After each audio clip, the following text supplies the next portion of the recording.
90% of parents turn their children over to the state to be educated. And you wonder why we're in the mess we're in. So that would be one big thing to change, wouldn't it? Think of that. So we can't afford it. The reason we can't afford it is because we've also haven't been involved in civil government and forced civil government to do just only what it's supposed to do.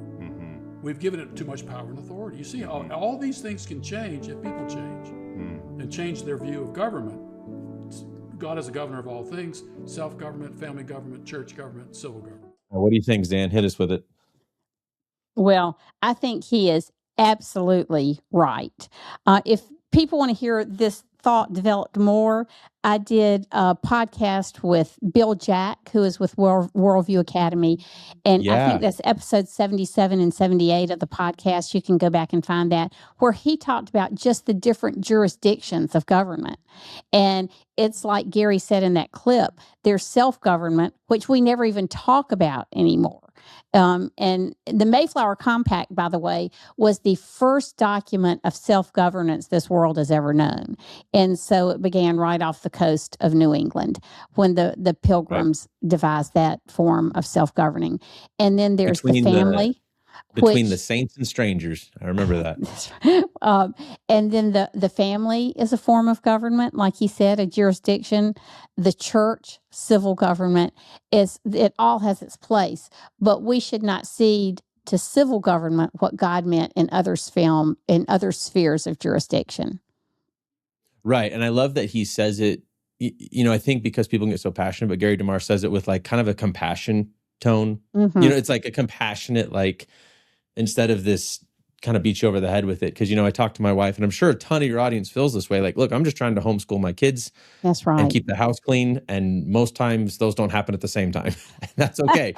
Like, the last thing in my mind, Zan, is who to stinking vote for. Like, I don't want to worry about that. Yeah.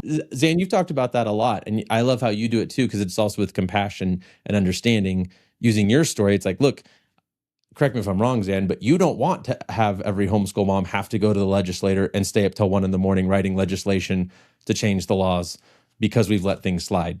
Like, it's kind of like that. What's that taxation rule? It will always be 100 times easier to not tax someone versus repealing a tax. Right. Yeah, that's right. I mean, keeping homeschool freedom is a lot easier than losing it and having to fight for it all over again. What you were saying about taxation, there's no taxation without representation.